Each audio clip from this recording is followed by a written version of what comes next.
Are you ready to mock? Welcome to Mock of Love, A weekly podcast providing commentary on VH1's golden age of celebrity reality dating shows. I'm Andy. and I'm Ashley. Andy, will we be doing any research on these shows? Almost none. Will it be kid-friendly? Fuck no. Will it be bitchy and hilarious? Absolutely. Step into our playhouse and mock our world. This is Mock of Love. Ashley. Andy, We did it. what do we do? We got to the end, kind of another season of Rock of Love. Woohoo! Did he know. find his Rock of Love this time around? We shall see. I feel like you're the one that has the answers about all that. I don't know. You have the answer too. No, I know. So today, Ashley, we're going to do a twofer. Yes. Right? Yes, we are. We're going to bang bang. Mm-hmm. It's a bang bang. It is a bang bang. It's if you don't know what a bang bang is, we referenced it on an earlier episode. Fucking listen to this show. And also watch the show, Louie. Also, if you feel morally comfortable with that. Yes, exactly. There's a lot of qualifiers we might need to tack on there. But, Sorry. but yes. So we got two shows. What two Rock of Love episodes, to be clear. That's right. That's And- right. They did. I think they needed like a space filler for a week. So they did a clip show of unseen footage. That's right. And then we also have the season finale. The dramatic conclusion It's to season 2 of Rock of Love. So this might be a bonus-sized episode of Mock of Love for you guys to enjoy. Yeah. We have much to discuss. We do. Because even the Where Are They Now, I'm going to try to make it short, but there's a lot. I didn't want to listen. I have a surprise for this episode for you and for the listener, Ashley. Okay. Okay, I gotta run upstairs. We have a special guest, and they're at the door. Okay, I'll be right back. Okay.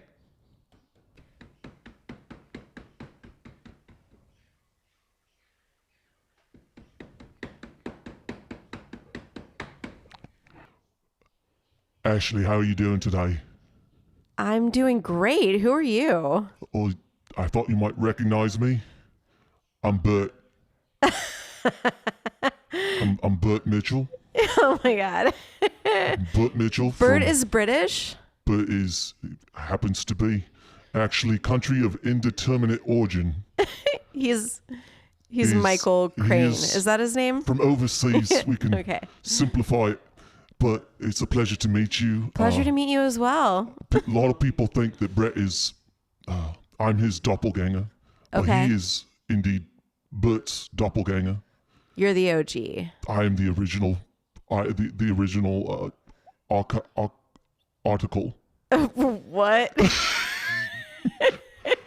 Listen, it was a long trip. Really struggled with that word. I'm a bit jet lagged, as they like to say in The White Lotus. Yeah. But yeah, it's a pleasure being here. Pleasure to see San Diego. Thank you so much for inviting me into your home. Obs. Andy said he had to take a shit. No, that checks out. Yeah, so it's just me and you, right? Uh-huh.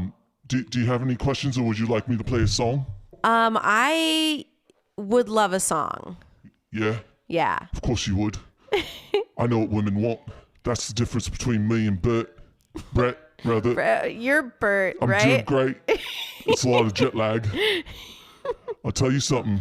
You want to see something cool, Ashley? I do. That's an E major. You know who could never E major? Bret Michaels. Bret Michaels never fucking touches an E major, babe.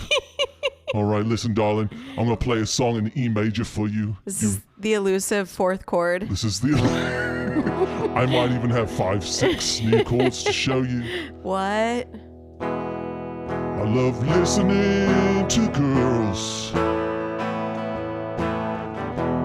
I love listening to their words. Love listening to women and all the cool stuff they got to say. Yeah, so Bret could never ever. He doesn't understand where the inspiration comes from. That was actually beautiful, Bert. Yeah. And now you know a little bit about what separates me from my doppelganger. You seem, put out by Bret's existence.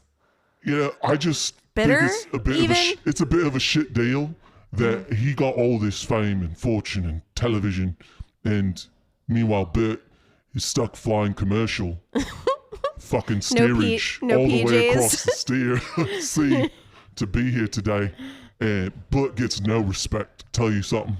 Well, he's on this podcast. That's true. You are on this podcast. And only by the grace of Andy Killian, what an absolute fucking legend, getting me here from all the way overseas. Anyway, Ash, it's been an absolute pleasure. Is there anything you'd like to know before I have to split? I don't think so. Well, that's great. Really good yes and work today, Ashley. Been an absolute pleasure. I got a jam, love. Oh wait, I hear Andy coming down the stairs. Bye.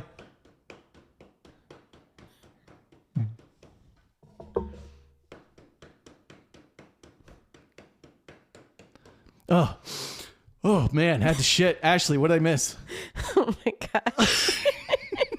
Really good yes and.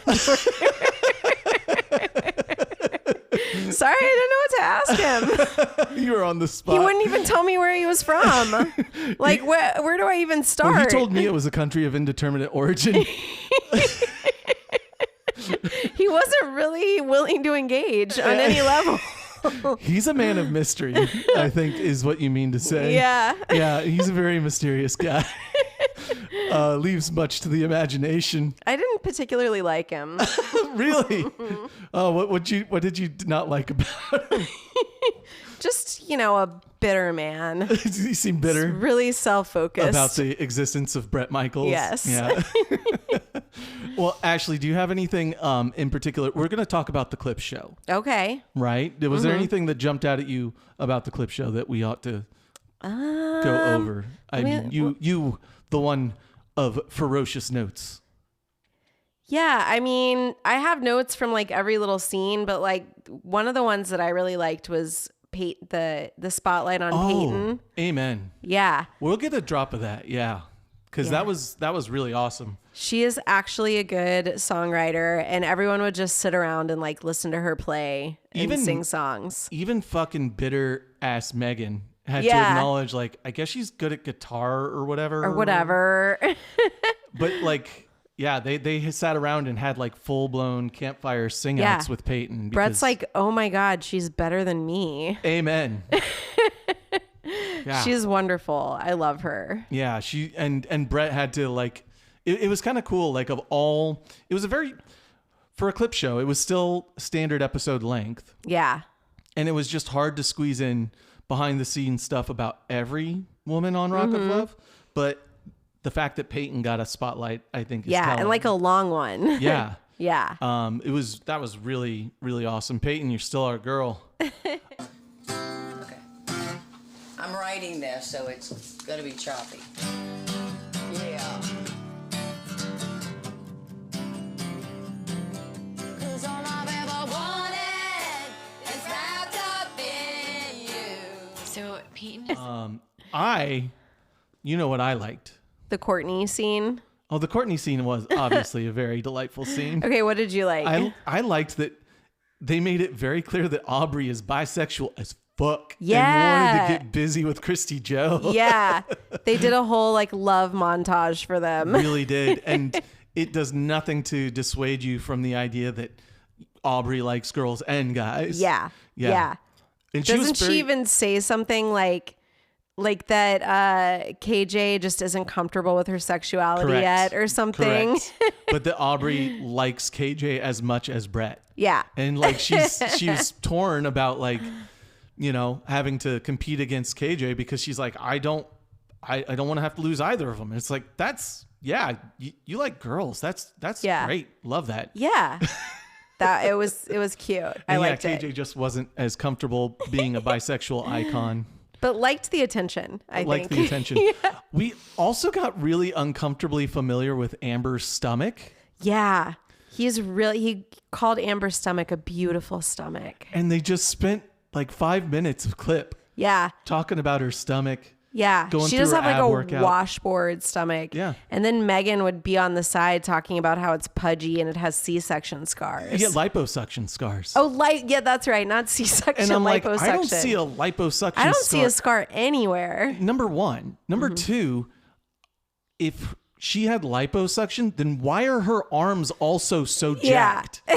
Like liposuction doesn't give you magic muscles elsewhere. Yeah, no, she's just like She's a ripped. fitness queen. Yeah. She's our rodeo. Yeah, Our totally. replacement rodeo. You can tell she works out like all the time. Yeah. So, but it was also like, as much as we can sit here and go Amber, get your fitness on. Bret was being a real weirdo about it. A little bit, yeah. It's like, I brought up the Courtney scene already, but I really found. Please say more. Yes. So it kind of goes back to when, like the first and second episode, Yeah. Courtney passes out. She drinks too much. So even before elimination, she's like passed out upstairs in a bed, and she wakes up the next morning after elimination. And I think it's Peyton has to tell her like, yeah, you're going home. So the behind the scenes clip, from this clip episode was basically like that she didn't want to accept that for a while. And I can't believe they left it out of the show because she wakes up, she's like, I'm not going home. What are they even talking Bullshit. about? Just because I slept through elimination. Yeah.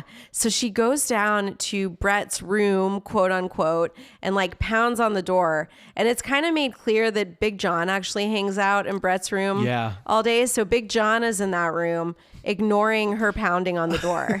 Just will not even respond or acknowledge that Courtney is out there like, hey, I'm not going home. And so then Big John calls the house phone from that room, and someone answers and is like, Courtney, the phone's for you. And Big John's on the phone for Courtney to tell her like, you got to go home. Yeah. There's not a bed for you tonight. It's not personal. There's no bed for you. There's nowhere for you to sleep tonight. Pack your bags and go home. Yeah. And then she's like, well, okay. Love that he chickened out on like having to say it to her face again. Yeah. Called her on the house phone from within the house. Look, he doesn't need to be doing all that extra legwork for her just because she refuses to accept the reality that like, yeah, we're sending you home. You can't send me home without even telling me you're sending me home. It's like, well, fair. We didn't have the chance, and that's you the reason that you're going home. Unless she found a hack. She found the infinite nights at Bret's house hack. Which is get blacked out before they can tell you to leave. Yeah. And then you just get to stay there. And then just like for your rent-free. Safety, you get put in a bed every night. Yes. And before they can tell you to leave, get drunk again. Yeah. Genius. How did she do it? Genius. The only other funny thing was Destiny and Daisy put a picture of Christy Joe on the fridge. Oh, that was good. And they put like ranch dressing on her in face. a suggestive manner. And they called her Christy Cream. Very good stuff. Very good. I love Christy Cream. Way better than Crappy Joe. This is really good. I can't believe they didn't put Christy Cream in the episodes. I know. That was good. It was good. Very, I don't usually attribute a lot of intelligence points to these women. Mm-hmm. Number one, no disrespect to women. It is just women who are interested in Bret. But to come up with Christy Cream, yeah, I'm fucking props. Like, game recognized game. I dug it. Well, that was really it. Yeah, I think. Do you remember anything else that you wanted to talk about? No, I think you remembered the high points. Yeah. We covered them. And that's the clip show. So thank you for humoring us for running through the clip show. We'll definitely get that punch of Peyton playing her song. Yeah. And if I find some others, we'll do that. But yeah, on to the finale. Cancun. What's it called? That's right. It's called Bret's Rock of Love. Yes. Boring. Cool. Yeah.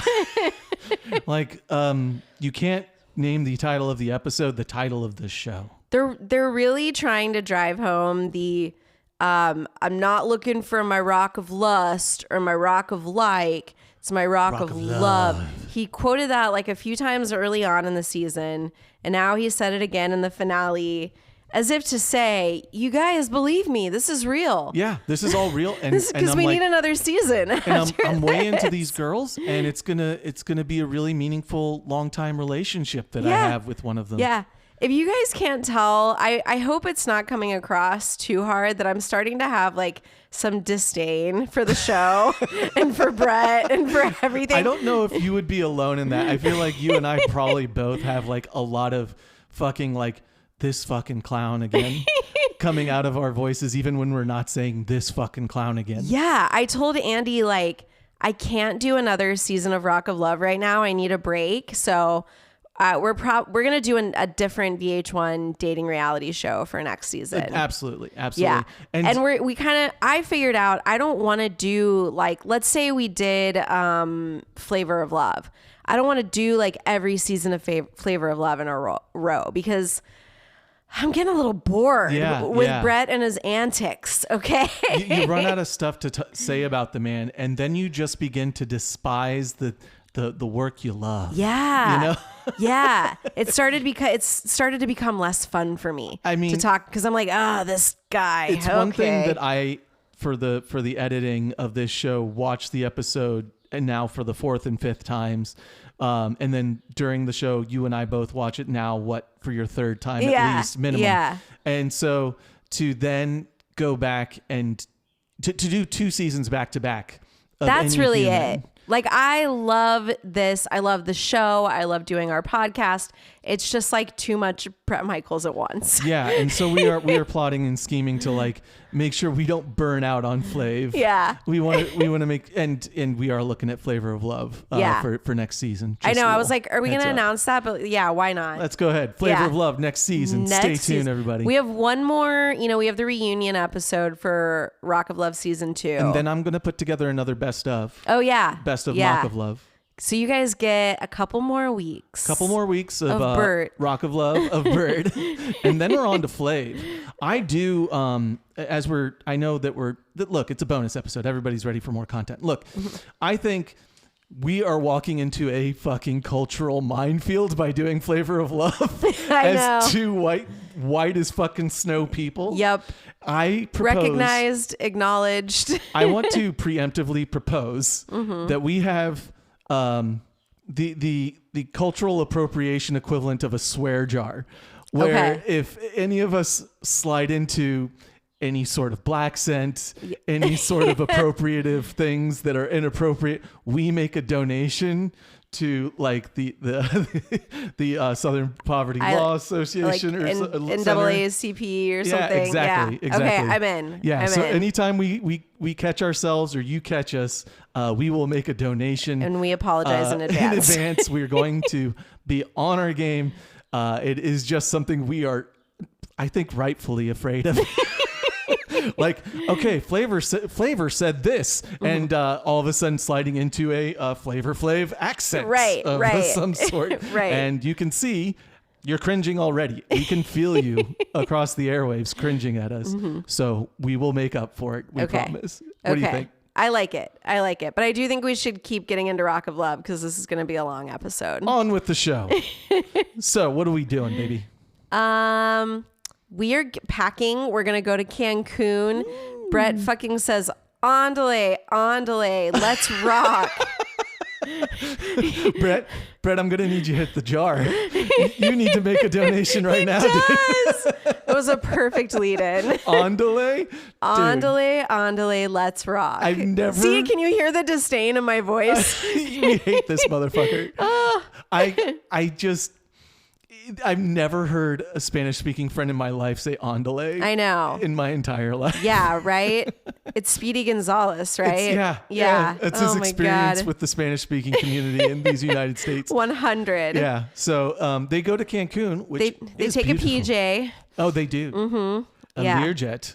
Yeah. Were you having flashbacks? Andy and I went to Tulum. I was. Was it 2 years ago?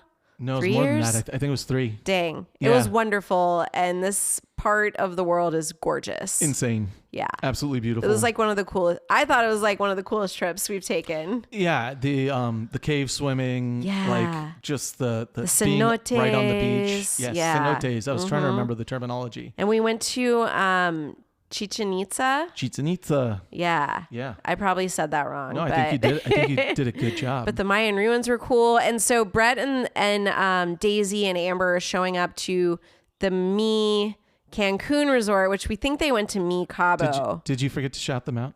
Oh, shout out. Me Cancun, M-E.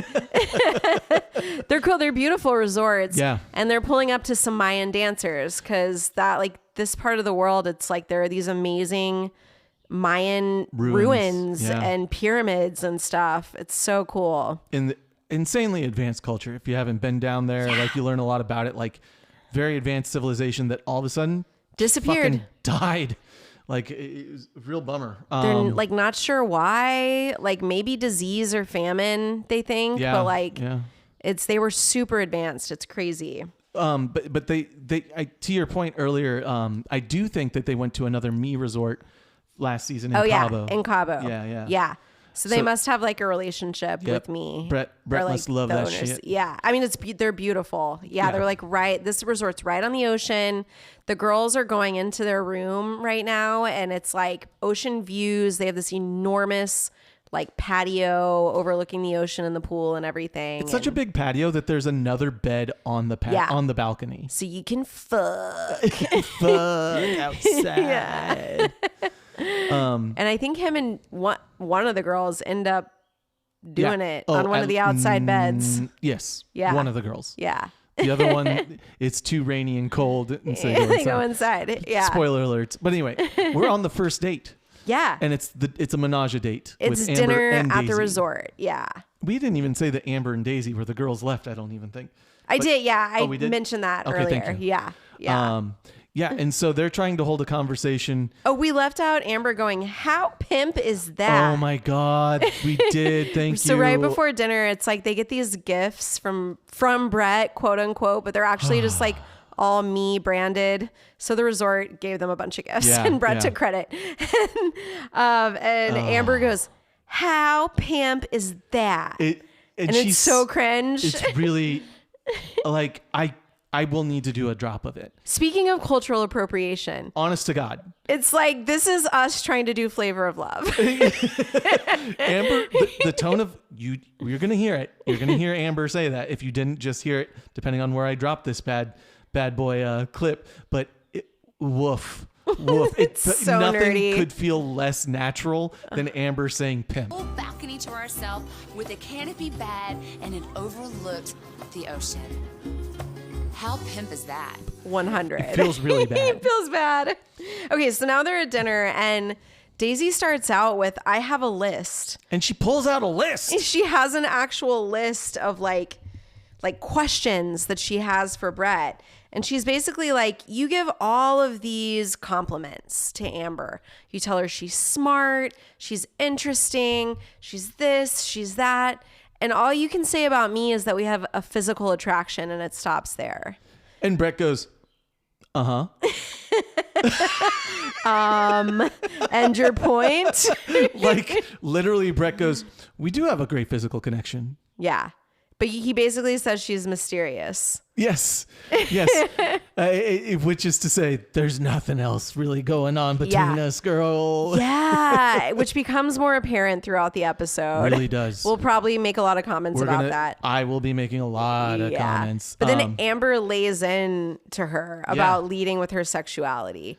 So it's the beginning of the catty fighting between the last two women, which if you remember, they did this last year. They intentionally put them Heather in the and same Jess room. were like, going at each, and like in a way that they hadn't before. Right. Where it's like they're being vicious, and that's what starts to happen with Amber and Daisy, because I think production is telling them, like, hey, don't make this boring. Yeah. We'll fucking cut you. Hate on this chick.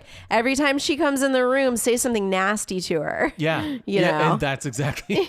And then, Daisy is taking umbrage with the idea that she leads with her sexuality, even though Bret and Amber both are saying that. She's like, how do I lead with my sexuality? And it's like, She's like, such as, you know, Right. like what? What And are you it's like, talking about? Just look at you every time you dress for anything. Yeah. I don't know, man. Like, I didn't know how to feel about this because Daisy's point is like, I'm just existing. Right. I'm not trying to be sexy. I'm sorry that I happen to be sexy. And I can honestly see that about her. Like, Right. she doesn't go out of her way to be like a sex kitten. No. There just is something about her. I think, I don't know. I can't put my finger on it. I don't know that there's like a polite way to get to a conclusion about it. You know, there's a lot Yeah. of like armchairing I can do that theorizes about like why it feels like she leads with her sexuality. But it just, I feel comfortable with Bret and Amber's assertion that you just do. Right. It's just Like, there. it's just something, you are doing something, or here's what I think it's more likely. It's that you're not doing much else. Maybe. It's, yeah. It's not so much that you're leading with your sexuality. It's that you're not leading with anything else. Yeah. There's not a whole lot pushing you in a relationship direction. Which I don't totally in a agree romantic with. I direction. just think she's young. She's very young. It's like, I do think she's an interesting person. She has a lot of stuff going. Anyway, I get really defensive of Daisy for some reason. You do. And I think I appreciate that. Yeah. I think she needs it. And I have a tendency to be like, Daisy, boy, oh boy. You know, but you're like, no, Daisy, boy, oh boy. I know. I'm like, oh, this poor broken bird. You know? Yeah, 100%. And we're going to learn about that broken bird. And Amber's totally getting into her gameplay again, Yep. like just laying in, attacking. But then the criticism that they levy against Amber is, you want to win at all costs, which is exactly what she's doing. Yes. And she even says later that talks about how competitive she has before talked about how competitive she is. Yeah.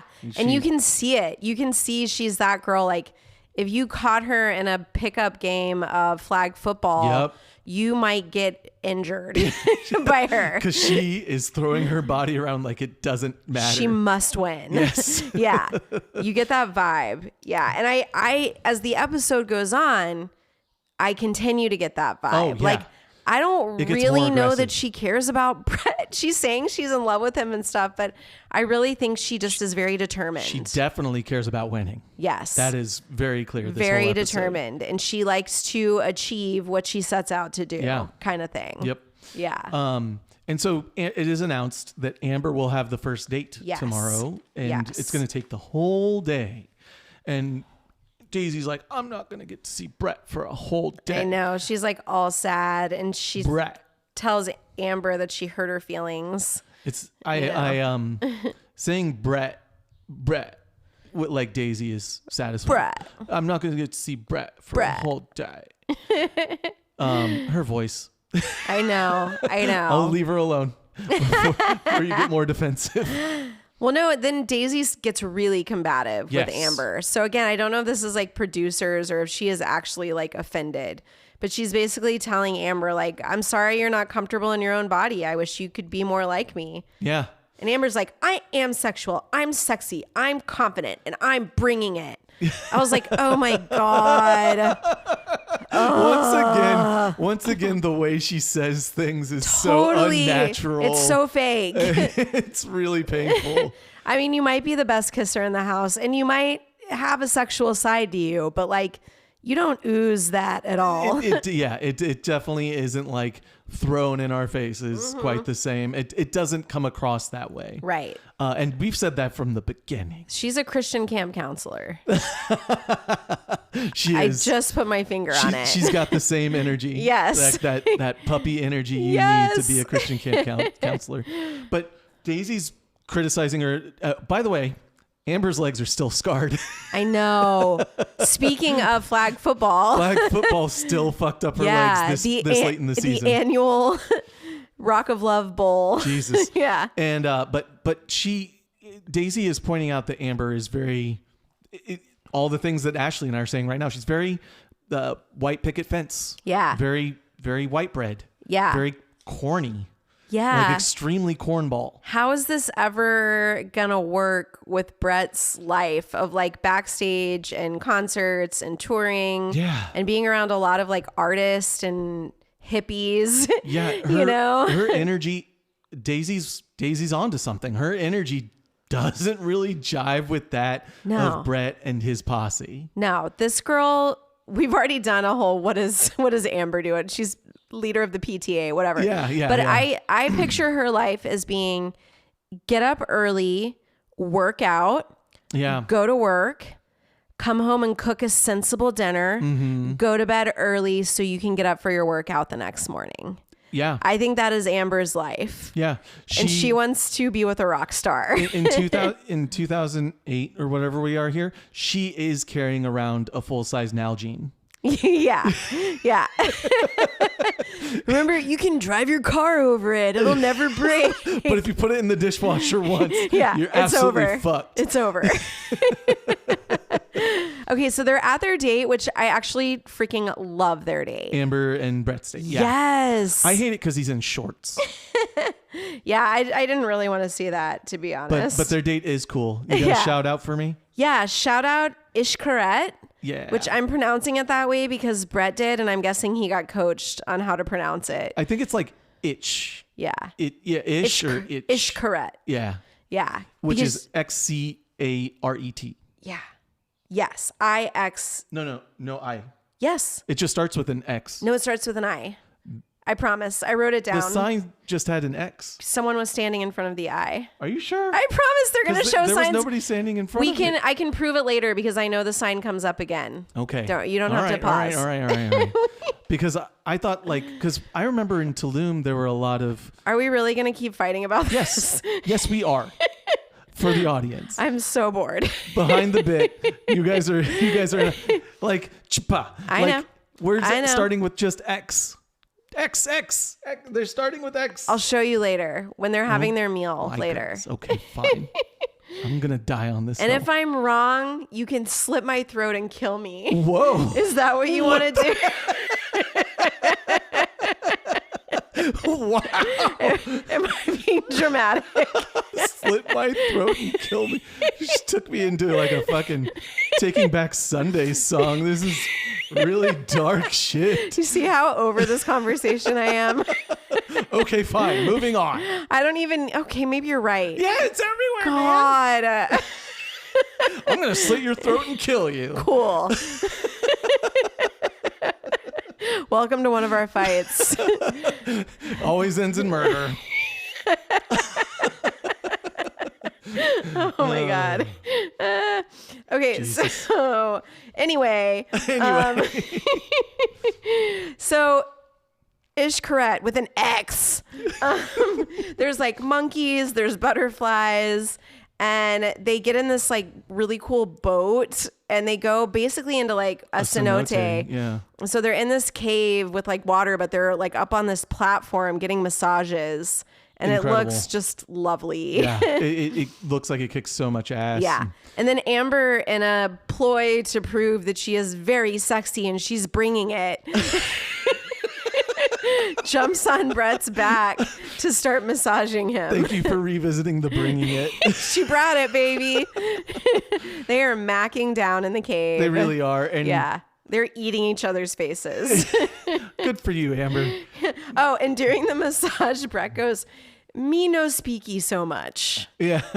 Yeah.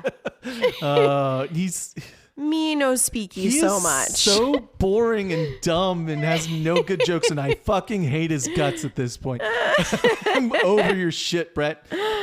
Oh. Okay, so it's honestly a moment for me right now because I just saw the sign again with it starting with an X. It's like the Berenstain Mandela Bears effect moment. Yes, where I'm like, I swear to God, I saw that multiple times when I was watching. You and it's inserted nowhere an now. eye. Yeah, maybe just my brain did.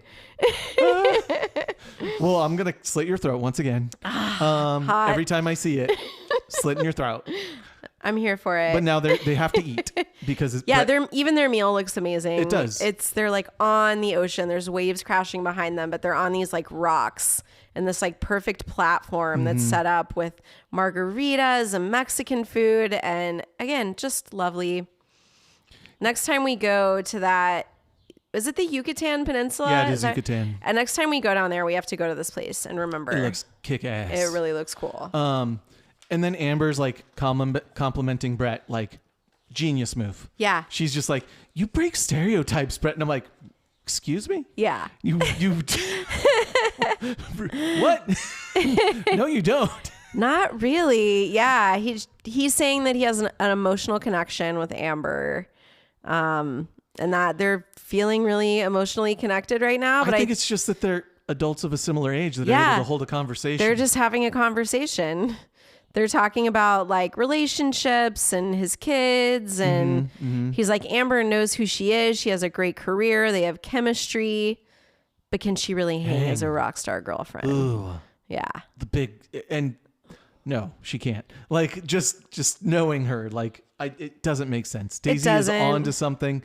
Like, Amber, you're wonderful. Yeah. You are so corny. Assuming we're still pretending that anyone believes they're here to actually be with Bret Michaels. Yeah. So I wonder if I think the producers told him that Amber was going to win.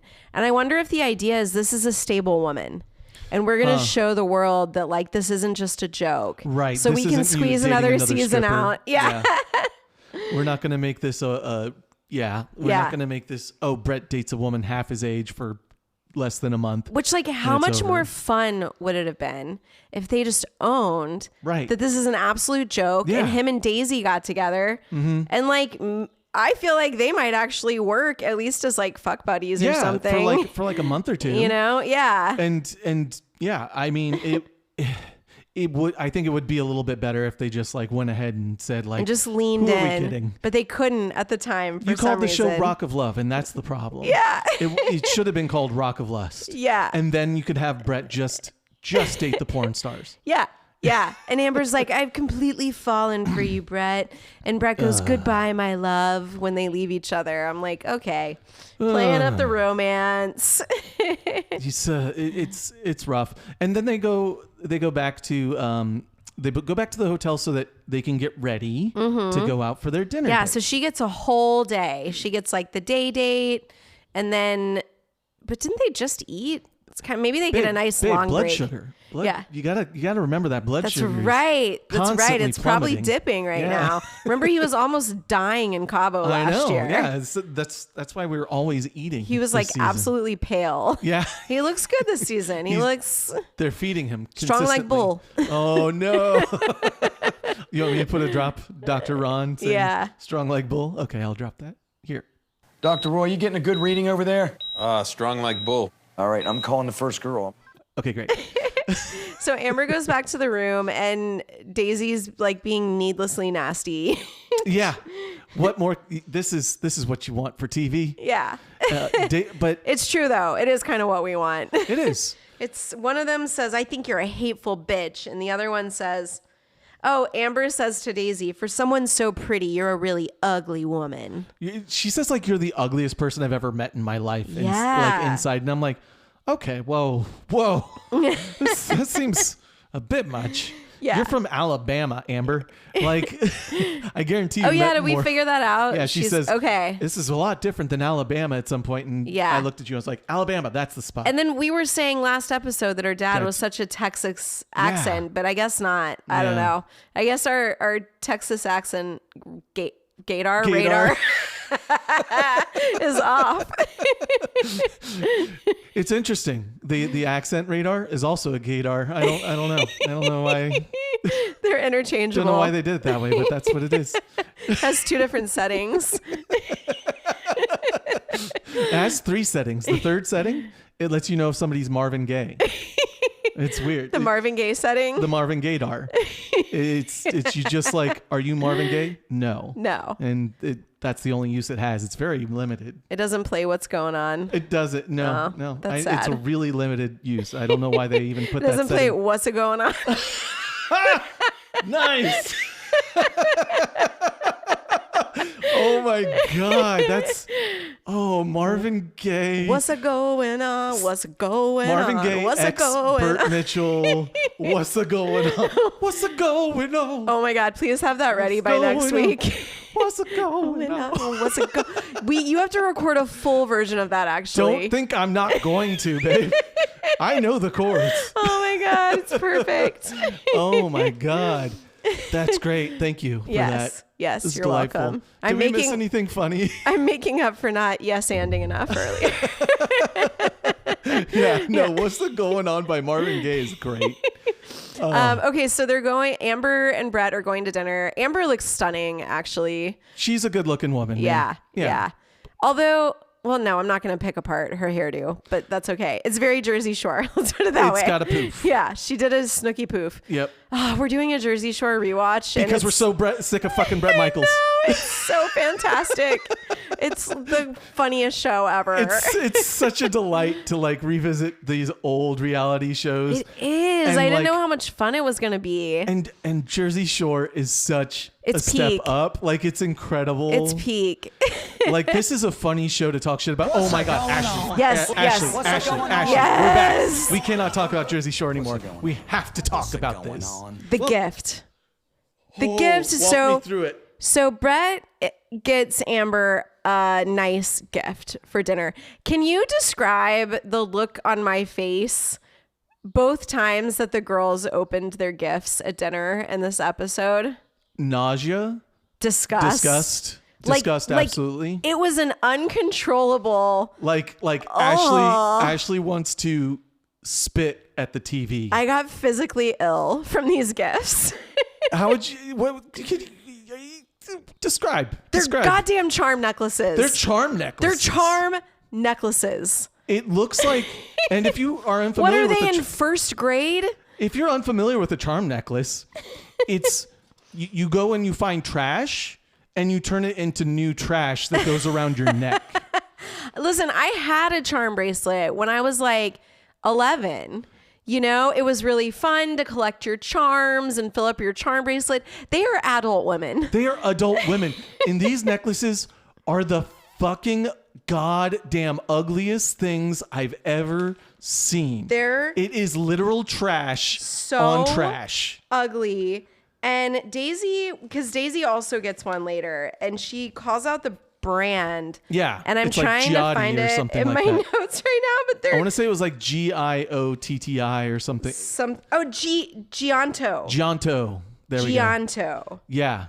Well, and I wrote fugly next fugly. Like Gianto. Sorry, Gianto. Shout out. Gianto. Shout away. Shout down. Shout in. Yeah. Internally scream for Gianto. Yeah. I don't believe that Amber actually thought it was she a goes, cool it gift. suits me to a T. No, it suits nobody to a T. No, it doesn't. Like, what do you wear that with? Oh my God. And then she has an iconic line after that. Do you remember? No. For the record, I'm not wearing any underwear. Yes. Amber saying, I can. And this. She's bringing it.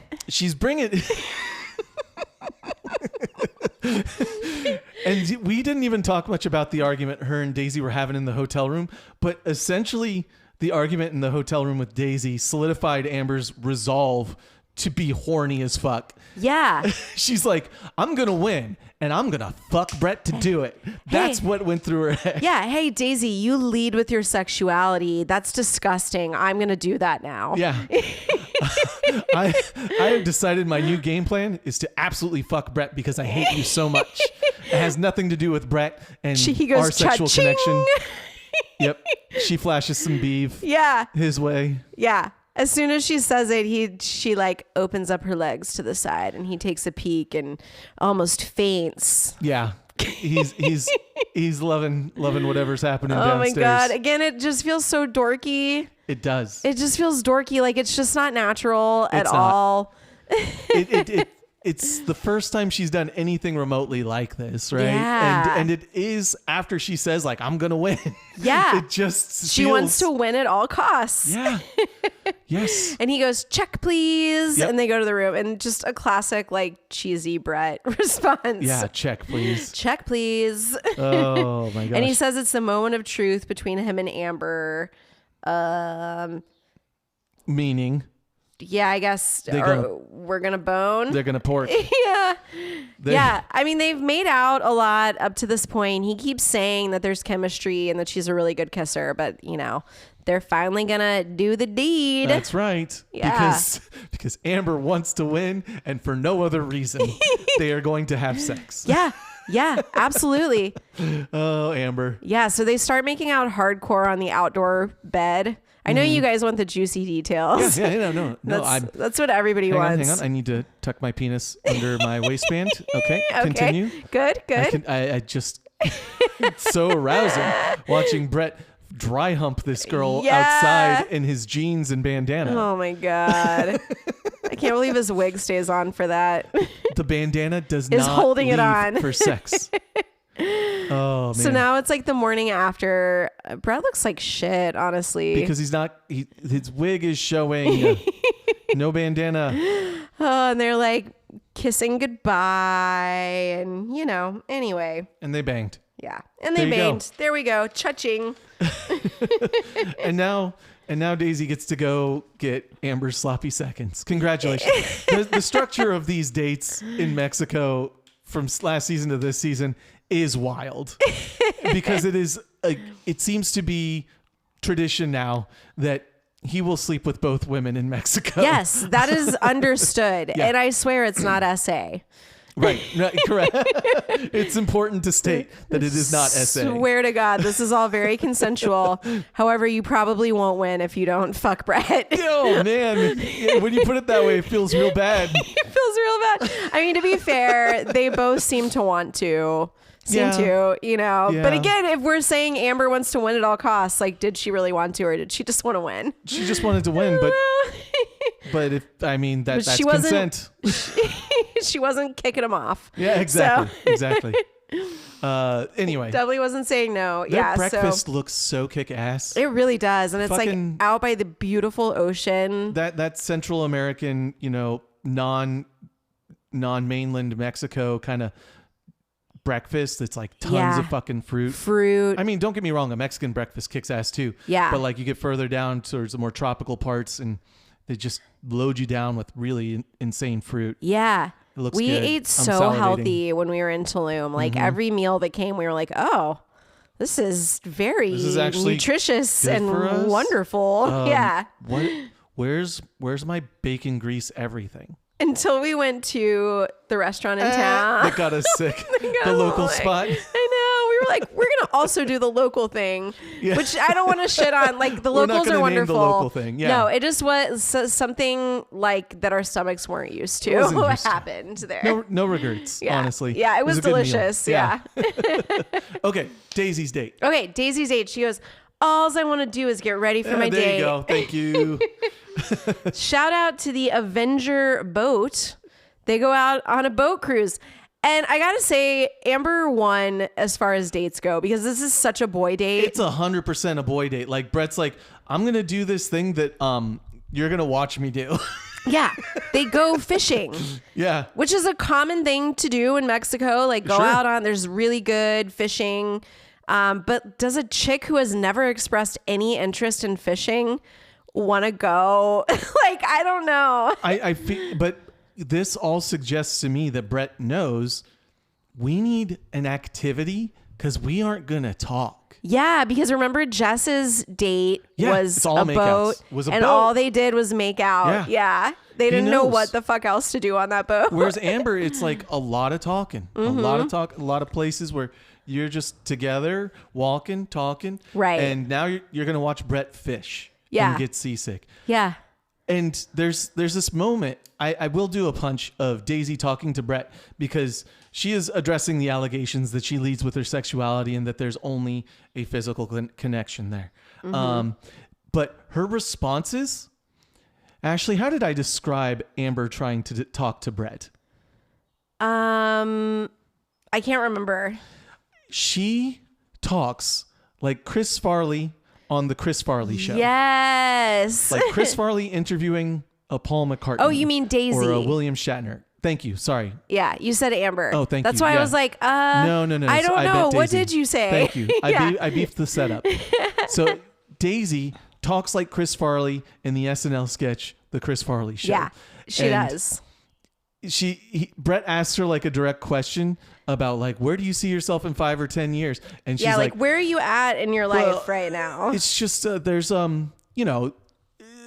sometimes life throws you curveballs. Life gives curveballs. I would like to say I know where I'm at, but I don't.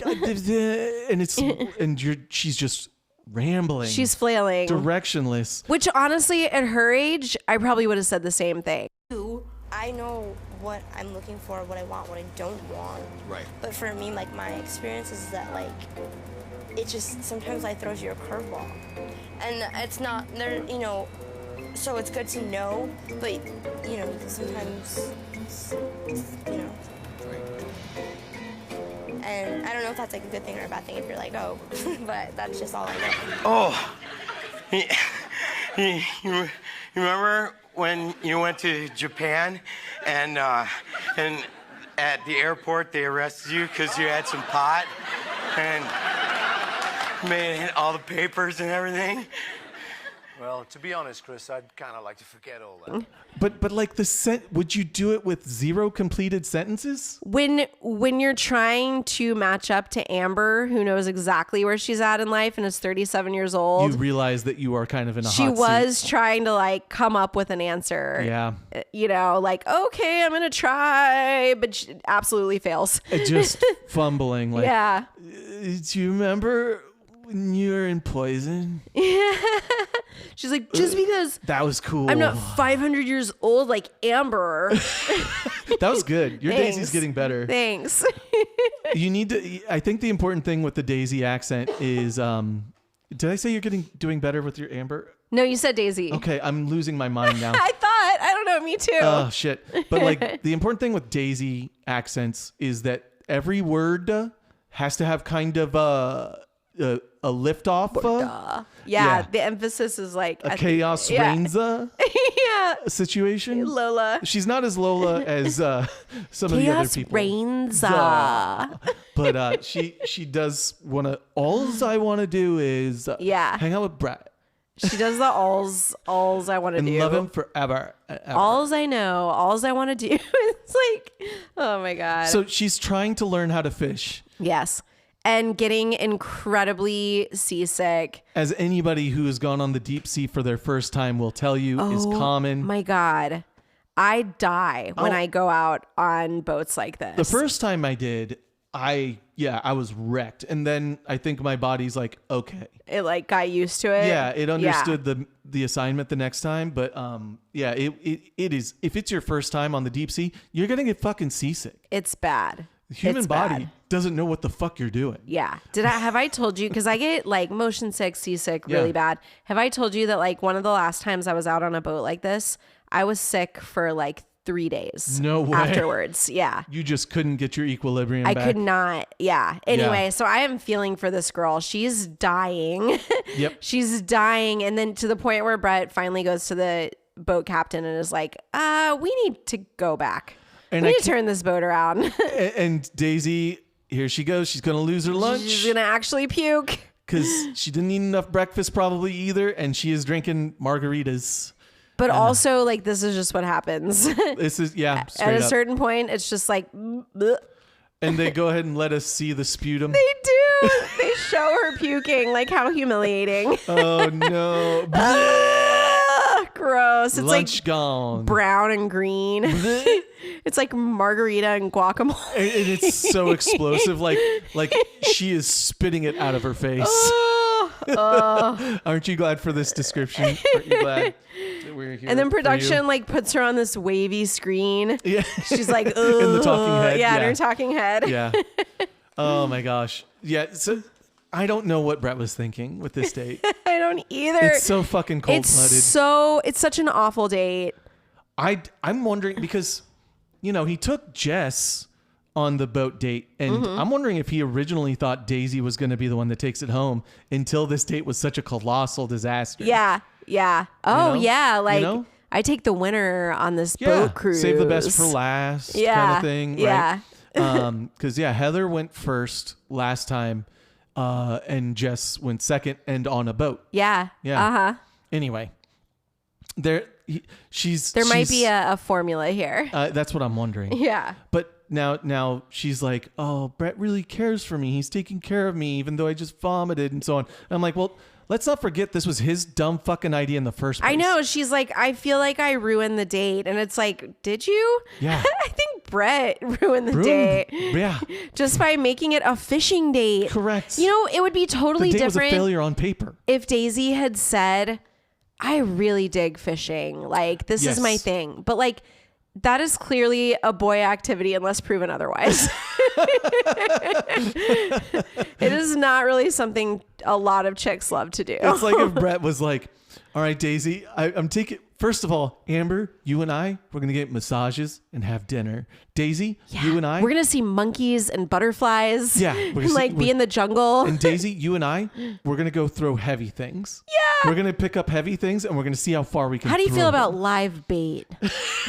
How do you feel about chum? Ugh, blah.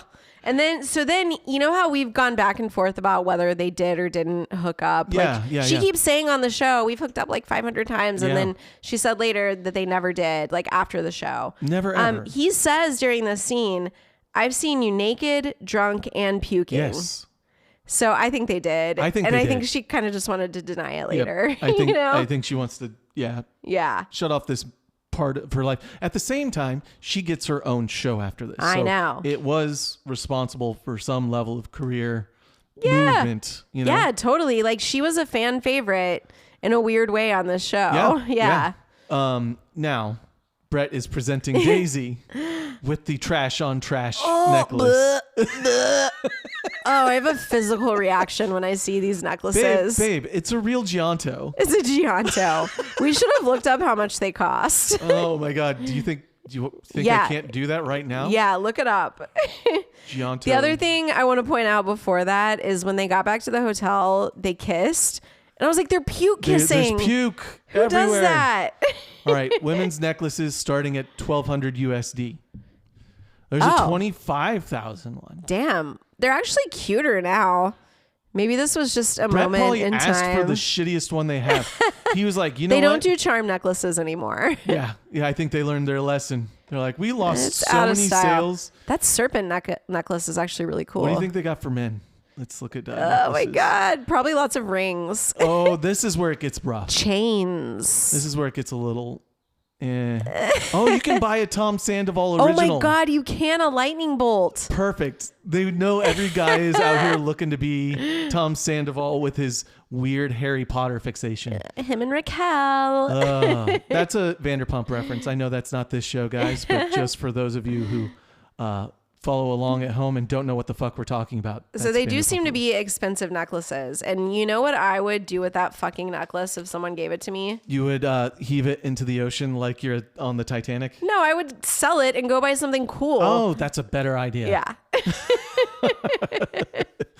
So now Daisy is once again trying to answer questions, but sounding like Chris Farley. Just sounding like a 23-year-old. Yes. You know? Just unable to like really finish a thought. And she makes a mistake. She makes a fatal mistake. One thing Amber didn't do was spend any time talking about Daisy. That's true.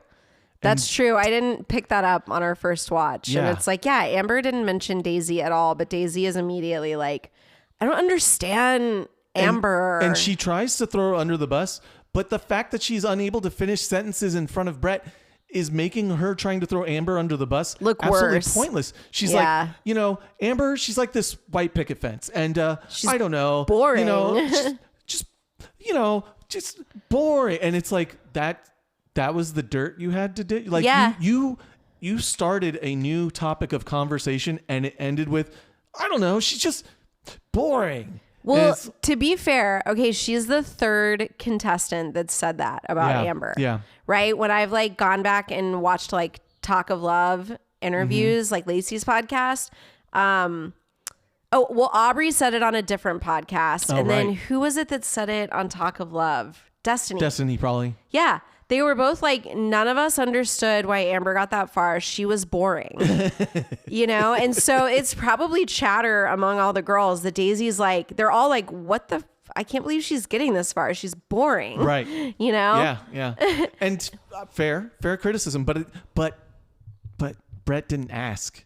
And this is what you wanted to spend your time during the date to bring up. Right. He does seem like a little annoyed. And that's all you have to say. You're not sharing any new shit talking. Yeah. You make it sound like there's maybe some new revelation about her. And it's just you think she's boring. Yeah. And as far as conversations go, Amber's conversation with him was way more interesting. Yes. Than this conversation he just had with Daisy. Yeah. But what all of them mean is she doesn't party enough. Yep. That's that. Yeah. 100%. Yeah. And that's probably what he's looking for. She's not messy enough. Yeah. Well, now it's time to disrobe Daisy of her Gianto necklace. Daisy tells him that she loves him and the necklace comes off. And we almost get a flash of ass crack vag areas. We do. Because Daisy can't stop wearing dresses that almost show everything. It's true. She likes really short dresses. And they hook up. For, they look a little more comfortable than Amber and Bret. Yeah. Yes. Yeah, they do. They've done it a few times. Yeah. This is familiar territory. Yeah. Yeah. Yeah. Oh, we find out, I don't know when we found this out, but that Amber's a TV host. Yes, we did find that out. That's know how we were like trying to figure out her job because she said she has to like look young, which makes sense. Lie about her age or something. Yeah.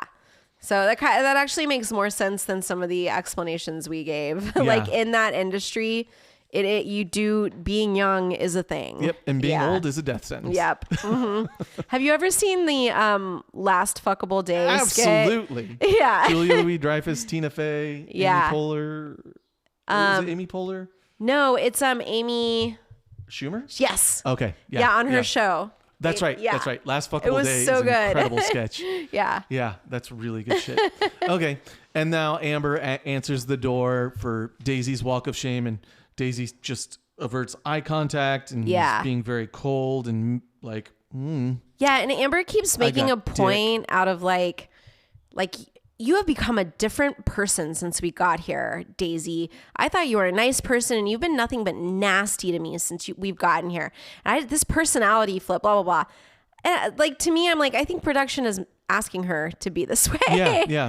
We, as we pointed out the last few episodes, there's a lot more manufactured drama than any natural feeling drama. I think production is trying to show that Amber is the reasonable, sensible one, and Daisy is the hot mess, and they're setting up like why he's gonna pick Amber. Was it this episode, or was it an episode of Jersey Shore? It was Rock of Love. Mm-hmm. Yes, and I think it was when. Didn't I say that they start playing like an Odd Couple adjacent soundtrack? Oh, like yeah. Incidental music, like, and they are setting up the Odd Couple. They've got them living together. You've got this crazy train wreck young person whose life is so messy and whose behavior is very immature, and this woman who is so put together and potentially OCD and very boring vanilla. Yeah. And they start playing like this odd this juxtaposition. Yeah, you noticed that. I didn't like really know the theme song, and you were like, this is the Odd Couple. I watched a lot of Nick at Night. A lot of TV Land days. I did too, but I didn't watch that one. Oh man, Odd Couple, like Green Acres, and I Dream of Jeannie, and like that's Mork I and Dream Mindy. Of Jeannie, absolutely, Mork and Mindy. So good. But yeah, they are trying. Production is trying to be like, these are the choices, and they are the Odd Couple. We are trying to make sure everybody understands they are very, very different people. Right. But yeah, it's a little forced. Yeah, it is. They're just going at it again. I don't know, whatever. To the point that Daisy goes out on the patio and she's sobbing out there. And so that feels real, and it makes me wonder, like, because a lot of the girls have said that production plays with their emotions. Mm-hmm. And so I feel like something's getting played with here. I don't know. And Daisy gives a very Jersey Shore style testimonial right here, which I was like, oh, they don't do this. Yeah. They have the talking heads, which are not confessionals. Right. But yeah, that's what I meant. Not testimonial, but confessionals. Confessionals. Yeah. Yeah. We were just talking about that because like the Real World did confessionals and Jersey Shore did confessionals. And I love them because it's so less like planned out and produced. It's just like nobody's their feeding them thoughts lines in the moment. Yeah. You know, there's nobody there to feed them a question or feed them a line. And I've always thought about the talking head thing as like, you're literally having to act. You're having to take yourself back to where your head was then. Yep. And you may have already totally gotten past that or, you know, but anyway. But you have to like act like you're still in that moment. And yeah. You're narrating your own life. Yeah. But you have already done the shit. Yeah. So like, where's the emotion? You got to kind of create it. Yeah. So they did this confessional for Daisy, like out on the patio. It felt like a different camera was used and everything. And she did another Alls I Know. Yeah, she did. She did. She's scared and confused. She's in it. Yeah. You know? Well, tonight we are going to have an elimination. It will really seal your fate. There's some silly rhyme that they're reading. Boo. But yeah, it's the final countdown. Final elimination. And they get treated to a spa day beforehand. Yes. Yeah, that was kind of nice, I thought. Yeah. They both get to just like take the day, do spa stuff, and then they're going to meet for the elimination that night. And Daisy gets her breakfast and takes it outside and does not eat near Ambre. She's just over talking to Ambre. Yeah. And they do get a little, they get facials and pedicures. And how pimp is that? How pimp is that? Oh, so dorky. And then Amber's reflecting on her journey to get here and how she was almost released on the first night of Rock of Love. If you guys don't remember, she's not supposed to be here. No, they just showed the girl, but somebody else was getting the last pass for that night and she basically turned it down. Yeah, she said like, I think I'm going to go. I don't remember her name. I don't either. I could probably look back at my notes because she was like one of the first to go. Yep. Because she was the first. It was the first elimination. Yeah, it was the first night. Yeah. And so by default, Ambre stayed in and now she's one of the final two. Bam. Crazy. Wild. And so she's like, it's just amazing what happened. Fate has in store for you or something like that. Right? She's just, anyway, she's feeling good. Daisy is nervous as fuck and sad because Ambre's been really mean to me. Yeah. It's like, you guys are both being mean, but Ambre is more motivated to win. She's a real gamer. Daisy doesn't have the real gamer in her. She's got actual feelings tied up in this. I know. And you can like really tell. Yep. And Ambre. Because Ambre's not scared at all. No, she's She'll really give a shit except like, I want to win. Daisy made a mistake because Ambre's got a taste of her human flesh and she wants more. Yeah. Ambre is like, oh, killer instinct kicking in. Totally. I've got you on the fucking ropes and you're mine now, bitch. You can just see it in her eyes. Yeah. Like, I'm not scared of anything. I've got you on the ropes, girl. Finish her. Anyway, so yeah, and then Daisy's reflecting on her journey, which has entirely been Bret telling her how hot she is. Yeah, just marveling at dressing her like a little bod. doll. Yeah.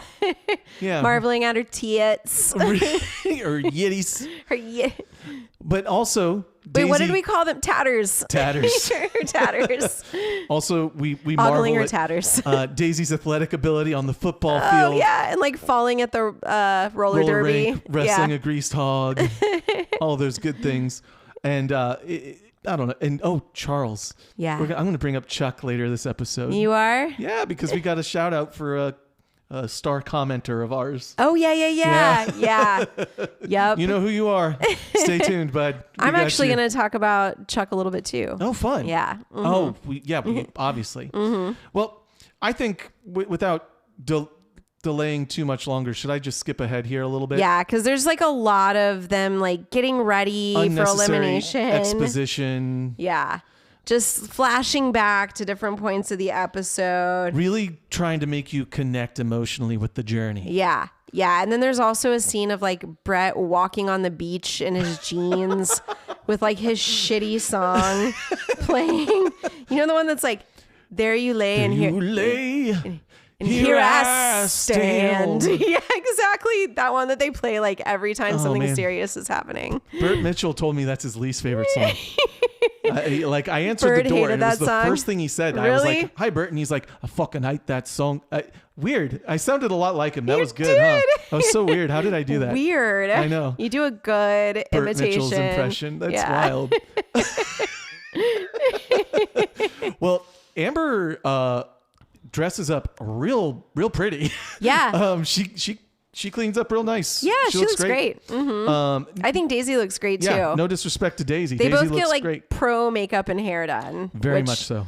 Is always just such a gift as a woman to get somebody to do your hair and your makeup, and you always look like wonderful when other people do it. Yeah, and I don't know if they got wardrobe as well, but like the dresses they're wearing are much really nicer cute. than anything that it seems like they brought with them. Yeah, thus they far. probably did. I'm guessing they got provided some wardrobe. Yeah.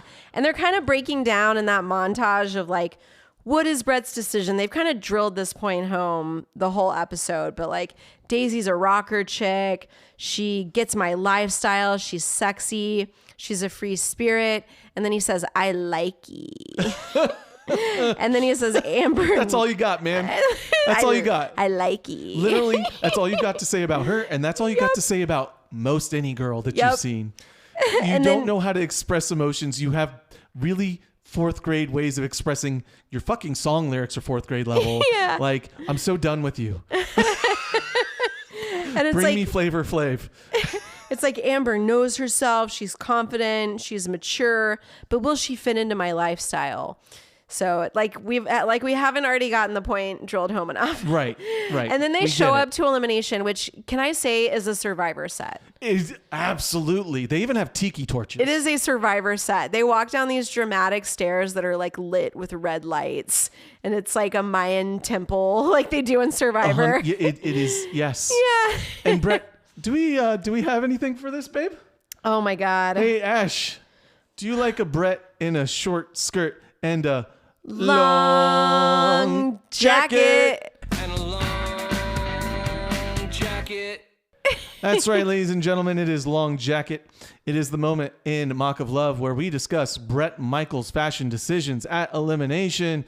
And what do we have going on here? Oh God. It's not the worst. It's not the worst, but it's also very bad. It's and you tell me why you think it's very bad. Okay. I think we're going to be on the same page. So he's in like a silk suit. You think silk, right? I think it's like a raw silk. 'Cause- if you've ever seen that silk that almost looks like it has little tears in it. Right. That's raw silk. Okay. Yeah. It's so shiny as to almost give shark skin. Yeah. And it is a lovely poo brown color. Just a real good like baby poop kind of. Yeah. Montezuma's Revenge kind of color.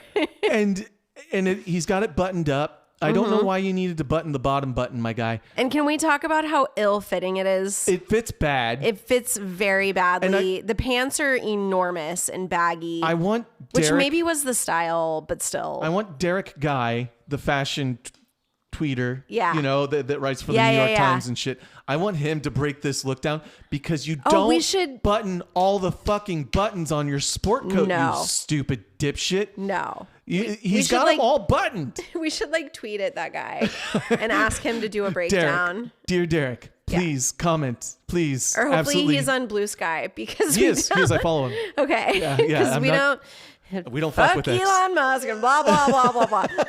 Don't mock me. Don't you dare. Some people like that part of the show. I also hate Elon Musk. Yes, anyway, let's be real. Yeah, let's be real. Now. Okay. My least favorite part is that he's wearing this silk suit with a bandana still. Yep, a black bandana. It doesn't with the silk suit. It looks bad.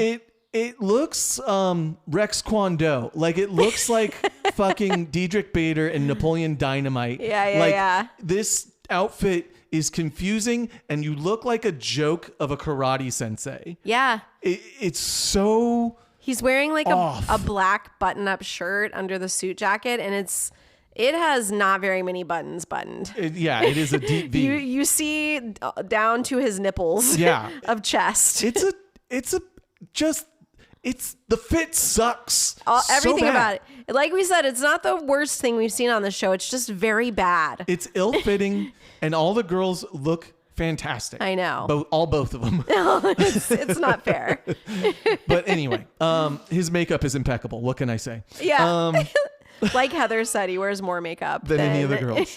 Or Aubrey, one of the shit talkers. So I'm here for it. That's Long Jacket. Now, what goes down here? So he starts by saying, last season I made the wrong decision and I don't want to do that again. That's Looks what we at Jess that's what we call into the camera. Foreshadowing. Yeah. Okay. Well, I like that he starts talking about them, and he's like, Amber, she's smart, she's pretty, she's fun. Daisy, you're a big sexy idiot. Is that what he says? No, but it feels like that's like how he goes through and describes the two girls. Like, she's smart, pretty, fun, got her life together. Daisy, she's idiot and she's hot.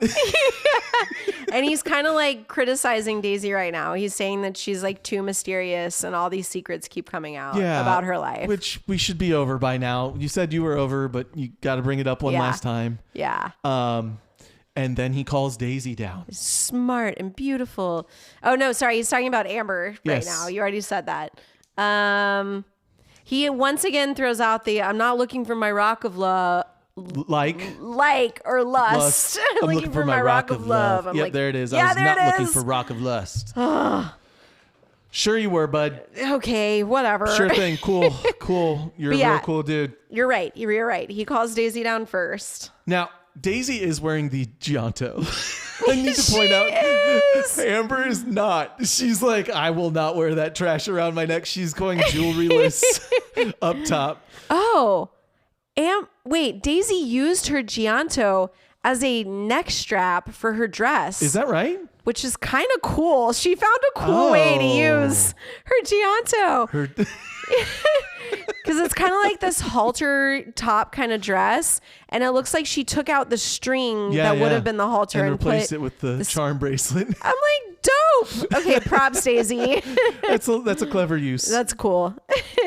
I love that we're gonna make Gianto a fucking household name. I mean, Rock of Love has been brought to you by Gianto. Gianto necklaces, good for a girl or a guy and those in between. Gianto, we're looking for advertisers.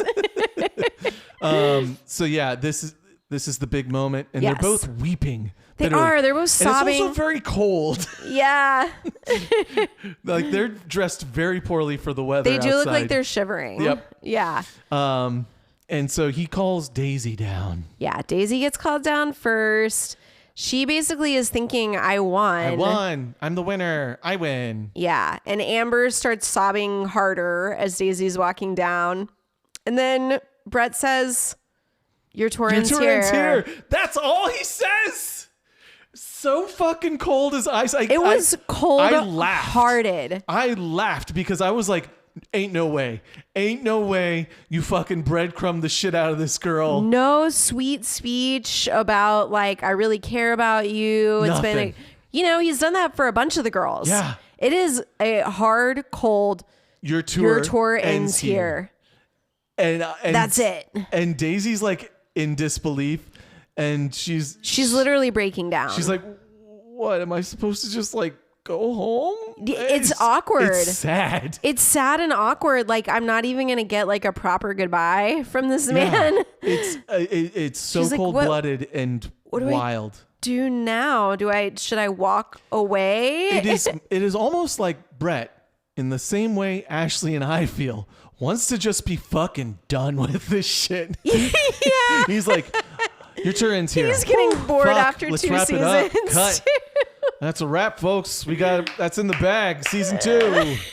Yeah. Just get the skank out of here. Yeah. Honest to God, kick her to the fucking curb, slam the door behind her. Oh, and it's like hard to watch because she is actually real life sad. Okay, but all he says is, you're beautiful. I love being with you and around you. I just don't think it's going to work for us. Your tour ends here. There's just like not much more there for him, I guess. Exactly. He literally can't even make up shit. I know. He's just kind of rude. And it's like wild that she made it this far if that's really how he's felt about her. Like he kept saying it. He kept saying we only have a physical connection. Like the guys on the Jersey Shore are this cold-blooded and this one-dimensional, but they don't pretend to not be looking for their rock of lust. Yeah. They know who they are. Right. They are looking for their rock of lust. Absolutely. And that's why that show has been treating us pretty good. Oh, Bret is shaking. Yeah, he's crying and shaking. Okay, maybe I was a little hard on him. But no, it did just come off really cold. It did. Like he shouldn't have done the cornball, the standard. Your tour ends here. Like I get that that's the catchphrase for the like that, but it's the fucking finale, man. I know. And then Daisy says one of my favorite lines that like I fucking remember her saying this from when this aired. You know, back in, what is this, 2008 at this point or something? Uh-huh. She says, I just want to crawl up in a ball and eat a lot of ice cream. Yeah, absolutely iconic. I'll get a drop of that. Okay. I would have never have done it. I just want to curl up in a ball and eat a lot of ice cream. Yeah. So, yeah, we love you, Daisy. I know. And then so what he says to Amber is, you are my rock of love. Cheesy. Now let's go have hot monkey sex. And she's like, yes, okay. That sounds so pimp. Gross. Sounds pimp. Fucking ew. Gross. Well, we not here for it. We fucking did it. We did it. We got through the season finale of Rock of Love, and we did it. And thank you, the listener, for sticking with us for this bonus length episode. Yeah, I didn't mean to sound jaded earlier. I do love doing this show. I'm just saying I need a change of pace, and maybe the audience does too. We love doing this show. Watching Rock of Love can become a little cumbersome. Totally. 2 seasons in a row is cumbersome. One season at a time is delightful. Yeah. That's all. That's all we're saying. Yeah. Well, Ashley, it's time for a Where Are They Now? Yeah. So I have a Where Are They Now for Daisy. We decided I'm going to do a Where Are They Now for Amber next week because we have the reunion next week. We got the reunion. So instead of like doing a long drawn out 2-part Where Are They Now, we're going to talk about Daisy de la Hoya, aka Vanessa de la Hoya, aka Vanessa Mossman. Fishy. Her name is Vanessa Mossman. Okay. Now, I did go on the Reddit chain about whether or not she is actually related to Oscar de la Hoya, and our consensus earlier was that she's not at all, and she made it up. But to be fair, the Reddit chain, everybody is divided on whether or not she's actually related to Oscar de la Hoya. Nobody knows for sure. Huh. And everybody agrees that she changed her name to De La Hoya, you know, and the lore is that she found out as a teenager that Oscar de la Hoya is her uncle, and then decided to do the name change, probably to like grip onto that fame in some way. But I don't know. There are other people that say, one person says like, I worked with her after the show. She's definitely not related to Oscar de la Hoya. So I don't freaking know. If you guys know, tell us. Yeah. Okay. She does live in Southern California, so SoCal folks. She actually now lives in San Diego. Yeah, confirmed. I thought so. Yeah, so confirmed through like my deep dive on her Instagram, which she's at Daisy de la Hoya. So it's kind of sad to go through her Instagram. It is. To be honest, she has had a really hard time since the show aired. Let's start with like what she did immediately after the show. Okay, so she had her own show after this, Daisy of Love, which we're going to do at some point. It's wonderful. It's a really good of love season. It's so good. She also really did like pursue the music thing. She had a single called Heartbreaker in 2007. And then in 2009, she had a single called Suck It. Yeah, tell him, Daisy. And Andy and I were just listening to both of the songs. And although we both were like, this is actually kind of cool. It's kind of like this punk thing, but you can tell her voice is like heavily auto-tuned. there's a quality to it that if you want, I can share with you, but people who engineer music know when it's auto-tuned. He could like as fuck. have like hear the tells You can hear, that her yes. voice is being auto-tuned. Yeah. So then I guess she dated Corey Haim. What? Yeah, before his sudden 2010 death. Oh my God. Which would have been like right in this era, right? Yeah, Like 2009. holy shit. Yeah, I know. So if you guys don't know who Corey Haim is, he's one of the Corys from He's the one of the 80s. Lost Boys. Yeah, there's Corey Haim and Corey Feldman. He's the one that was in like Lucas and Yeah. a bunch of movies. License to Drive. But Corey Feldman was also in that movie. But anyway, And he was also in the Lost Boys. he was like an addict, right? Yeah. So he had like a really sad young death. Do we have any confirmation, speaking of addict? Because I feel like Daisy. Yes. Yeah. That's what I was leading They into. probably bonded a little bit over. Probably. Met in the program or something. I was leading into she really struggled with drugs and alcohol Yeah. post Rock of Love. Like had to go to rehab. I don't know how many times, but like really struggles with addiction. And then I'm going to kind of skip forward to March of 2024. These two stars from 90 Day Fiancé, Mariah Feynman and Tom Brooks, No accused Daisy of stalking them. What the fuck? Yeah, there's like news articles about it. And Daisy hasn't like confirmed or denied what was happening, but she did have like a mental... She break. Confirms that she had a mental break during my that God. time. Yeah. So like poor girl has really if you And have we like have had 90 Day Fiancé contestants in San Diego. Oh, Not really? Contestants, but stars. Yeah, that guy with no neck, he lived in Mission Beach. Oh, no way. Yeah. I didn't know that. Yeah. So yeah, like if you can sense that I at a certain point like started really sticking up for Daisy a lot, it's like I knew some of this stuff that Yeah. happened and It's I just sad. feel really sorry for her. Yeah. She seems like a sweet girl that is sick, you Yeah. know? And a few people were commenting on the Reddit threads about how like how cringe it is that Bret didn't understand her still living with Charles. Right. So I said I was going to bring up Chuck again. Yes. It's because Bret's opinion came from a place of privilege. Daisy has never had money. She's always been poor. And he doesn't understand the idea that you might need to live with someone in an uncomfortable Because you situation. can't afford to not Correct. live on your own. Because it's necessary. Yeah. So there was some talk about that. A lot of people, she has a lot of support online. A lot of people are like feeling for her and hoping she's doing okay. But then through her Instagram profile, I kind of like tracked a timeline. Like about a year ago, she was attacked by someone while she was homeless in San Diego. About 2 weeks ago, she was 1 year sober. Yep. I saw that post. Congrats, Daisy. Woohoo. About a week ago, she said that a man in her sober living facility in San Diego sexually assaulted her. Yep. This was a week ago. Okay, There's a lot still going on with Daisy. Yeah, we're just to give you guys timeline, we're in March of 2025. Yes. Okay. About 4 days ago, she posted, "Things have been ish, just trying to heal. Barely feel supported at my sober living anymore. Oh, well, I guess I deserve what happened." Very sad. So sad. She also, I don't know if you saw, people were trying to, she likes Tom Cruise, right? Mm-hmm. Who doesn't? I've heard he's very likable. Yes. Yeah. I want him to buy me a cake, so I'm saying nothing but nice things.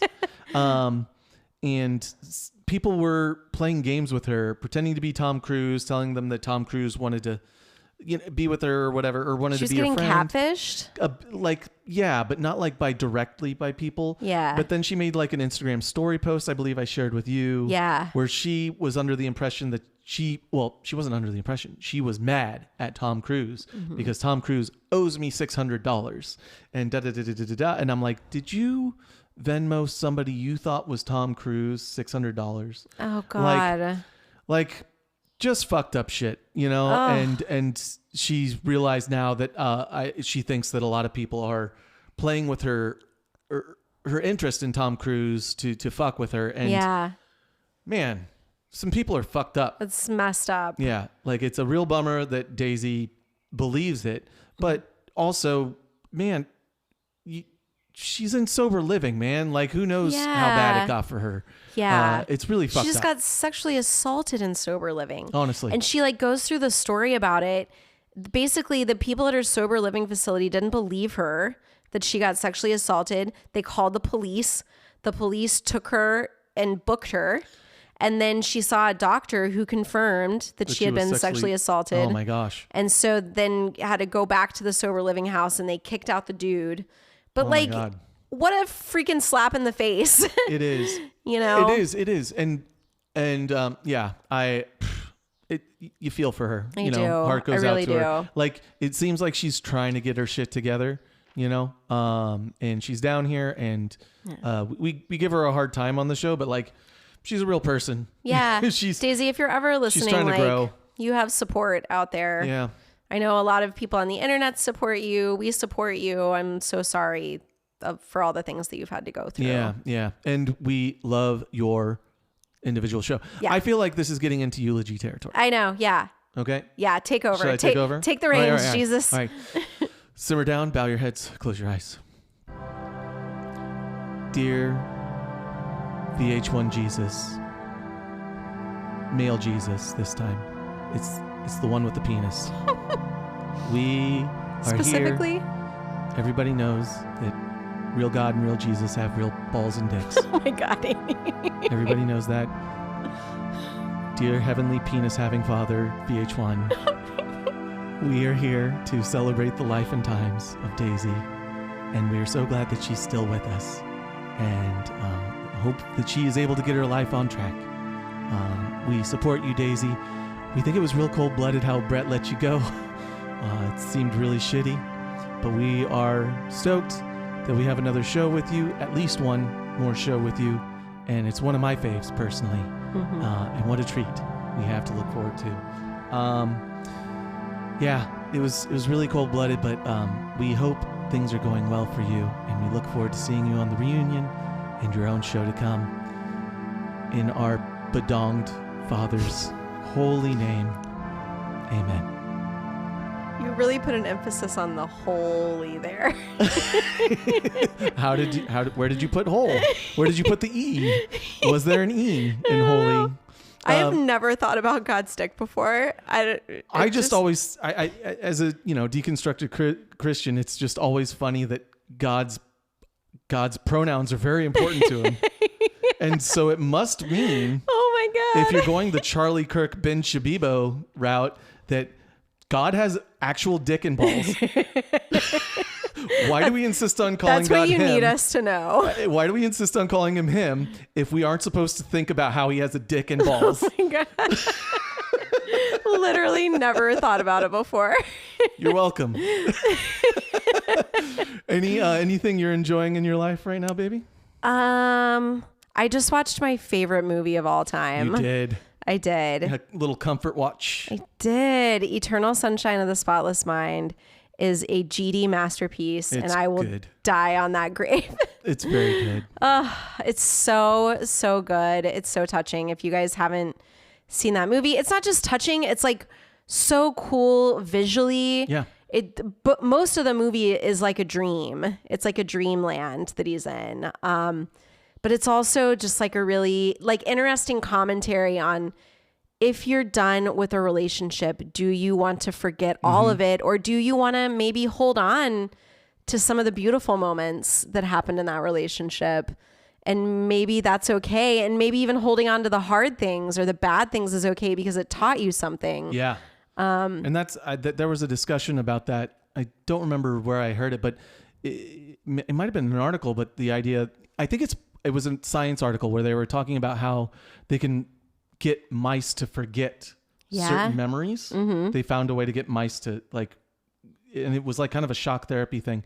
But what it caused the scientists to ask is like, what we want to keep are the bad memories. Yeah. Because those keep you out of danger. Those keep you from repeating mistakes. And the good memories, if you could wipe away a good memory and taste ice cream for the first time, every time, how wild would that be? Yeah. Anyway, no. It's a good movie. No, it's good true. Conversation starter. Yeah, it's true. I was thinking about that a lot. Like, the that the bad, because one of the themes in the movie is that these people are destined to keep repeating these relationships because there's two different people that had a previous relationship erased from the memory. Back into it even after they forgot. And even at the end of the movie, it's like they're going to give it another shot and it's going to end up in exactly the same place. Yeah. Probably. I mean, you know that. Yeah. But they're going to have to go through the pain again. Anyway, wonderful movie if you've never seen it. Yeah, that was a good one to rewatch. Mm-hmm. I am enjoying the fucking Walton Goggins cornucopia that is unfolding on my TV every fucking week. He is I'm everywhere. not enjoying one show. I'm enjoying the catalog of Walton Goggins because I have been following this man's career since he adorned my screen on Justified. Yeah. And Andy has been a Walter Goggins Walton. Oh, sorry. Walton. I don't even know. See? Yeah, no, I know. Such a weird ass name. I know. And we stand the veneered king and his giant fucking teeth. He is so good on Righteous Gemstones and White Lotus. He is. And it's two very different characters. Justified, Vice Principals, every other show this man's been on. He is an icon. I love this guy. Anything you want to watch with Walton Goggins, you can watch it with me. I'm down. And that's what I've been enjoying. And I think that's it for the show. I think some house cleaning in order. Hey, please don't forget to like, share, and subscribe to Mock of Love and leave us comments, send us memes, whatever you want. Much like our friend Kai Decadence this past couple episodes, Kai is never out of things to tell us about the episode, and it's wonderful. And it turns out Kai, he's a real Chuck fan.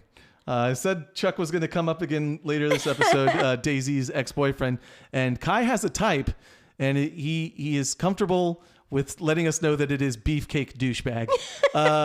Lol. Love you, Kai. Thank you so much for always listening and leaving us comments. He was like, I shamefully admit that I had a major crush on Chuck. On Chuck. It's cute. Mock of Love is available on Spotify, Apple Podcasts, and YouTube. #boobs. Please subscribe to us at all of these locations. It helps us out a ton.